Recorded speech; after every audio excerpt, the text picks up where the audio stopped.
hello from Sao Paulo, Brazil. We're so excited to talk to you today about this movie. What a crazy movie. So thank you for starting the year off right for those of us that like crazy movies. Thank you for having me. Well, you got to be excited to unleash this one onto the world because, people have been seeing it in little blocks here and there, but now the rest of the world gets to see what we've been thinking about. So what an exciting time, right? I mean, seriously, it takes about 3 years to make a film. So when it's going to be birthed, it's just the great build up. And yeah, I'm so excited for it to be released. And it's like a cathartic Yeah. experience, So it's been great. Yeah. Well, yeah, because this story is something that, when you saw, you're like, oh, I got to do this, right? 100%. I just knew, like, I'd already been really obsessed with all of these ideas. And then when I read the script, which was written by Mia Maramara and Huiling Ao, I Hmm. was like, okay, you guys are insane. And this is exactly what I need to, talk about, which is interesting because, we see that this kind of like body horror and these kind of stories are sort of in a bit of a zeitgeisty moment. Hmm. So I feel like it was just tapping into, you know, a common theme that just needed to kind of be released. Hmm. Yeah, and of course, we don't want to spoil too much, but I'm sure people are, well, what's this about? And then, what do you say without spoiling it? Because you want people to go in as clean as they can, right? I mean, some people have been saying it's like Mean Girls meets Face Off, which I really love. And I like it's sort of a bombastic psycho Barbie coming of age film. Yeah. About a young girl who comes to a new country and just wants to fit in and ends up sort of going to great lengths to do so. Let's just put it at that. Yes.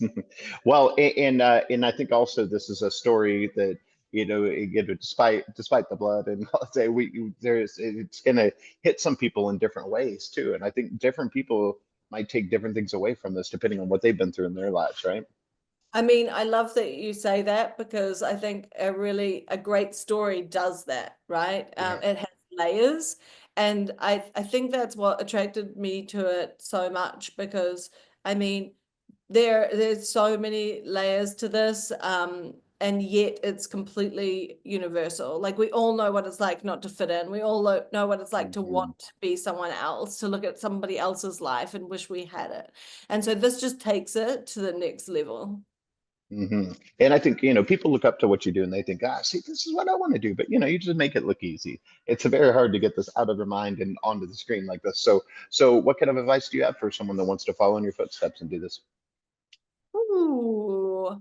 In terms of filmmaking, I'm in a big Grafted's been making Grafted has been really interesting for me because there are so many themes about how we show up in the world and what we want. And I'm in a big space of trying to like be really brutally honest with who I am and like what how I show up in the world and like yeah, my truth. And so I think that like right now in a world where there are so many stories and so many platforms and so much Hmm. information, I think first and foremost finding a connection to like your truth and really like it's going to be awkward and it's going to feel really scary and you won't want to do it because there's so much potential for shame and embarrassment, but that's where Yes. the good stuff is, telling those Hmm. stories. So like in terms of sort of storytelling, that's what I think. It's like, what is the thing that you would never want to share with the world? That's it, because I Yeah. guarantee you so many people will relate and they will be so relieved that you had the bravery to share your story. So yeah, that's sort of what I think. Hmm. That's true. I love that.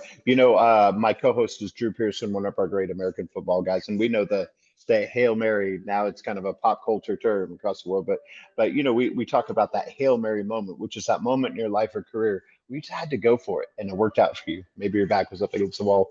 Did you feel like this was it, or maybe something else so far? That's really interesting. I have to say that For me, I didn't go to film school. Everything has been like a journey for me in terms of, learning as I go, trying to trust my intuition. I had a chip on my shoulder Mhm. for ages. Like, can I be in this space? Am I worthy? I didn't go to film school. I don't know what I'm doing. Who am I here with all these people? And it was the success of my documentary Carmelie, Yeah. that like I think was my Mary moment, because like not only did I direct it, I co-produced it. We literally went to see a producer and just ask advice. And he was like, just go do it. Like we were overcomplicating in our minds, like, oh, we need funding, we need all these people to approve of our idea. And he said, go do it. Mhm. He's like, you're going to India, rent out your rooms, like use the money to like pay to bring a camera person with you. Just do it. And it was the first time someone just said, just do it, don't wait. Yeah. And for that to then turn into, ostensibly such a success, I think there was a moment where, I felt like I could be confident in my filmmaking voice. Hmm. Well, and part of that is that mindset that you have to have, that sort of success mindset. We talk about that on the show, and we're creative types. We're hard on ourselves. So, is there something that you tell yourself that kind of keeps you on that right path, even when things are hard?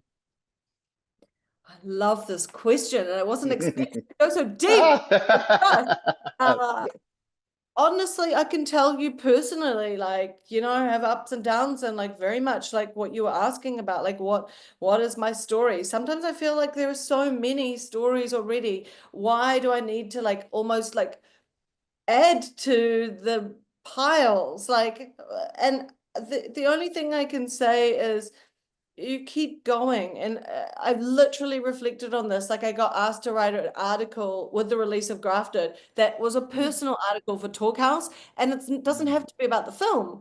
And it was such an amazing, liberating experience to write these sort of like 4 or 5 pages that were almost just for me that I'm going to share with the world. And I realized that I was getting this like wave of satisfaction from doing this very personal, small project where I'm holding myself accountable and being really honest in it. And it hasn't come out yet. So read it if you want to, but Yeah, talking about body horror stuff, but like yeah, real body stuff. And I realized, oh my gosh, as a creative, like, oh, that was such a beautiful little feedback loop, because it didn't need to be big, it didn't have to take millions of dollars, it didn't take 3 years, but I made something and I'm proud of it.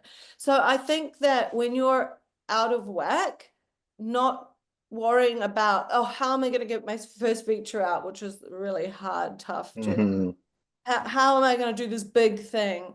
But like, what about just doing one small thing really well that's really honest and sort of igniting and connecting with your creativity? hmm. I love that. Well, after this, I cannot wait to see what you got next for us. You're probably already thinking about the next film, already in motion, right? Yeah, yeah. I'm in the middle of finishing up a script that is maybe a little bit of a kind of a curveball or maybe unexpected, but it's my based well, it's inspired, I should say, by my grandfather. He was a political prisoner in the Gulag, and Hmm. he tried to escape. He and his friends dug a tunnel and they attempted to escape Hmm. the Gulag. And I was really interested in doing like a modern day version of that. I love the Hmm. containment. I love the absolute tension and suspense that you can have, and the visceral feelings in this kind of very, very smart, contained story. And I felt like I sort of wanted to do something that was like closer to my own story as well. And so it's been really, really fun. So we'll see. We'll see how that goes. Ah, that's great. And how cool that you get to do that to tell the legacy story, in your own way. So that's fantastic. Well, cannot wait to see that. But for now, we're going to tell everybody to check this out on Shutter, which we love Shutter, and it's going to be great. And we look forward to talking to you again very, very soon. Yeah, absolutely. Thank you so much.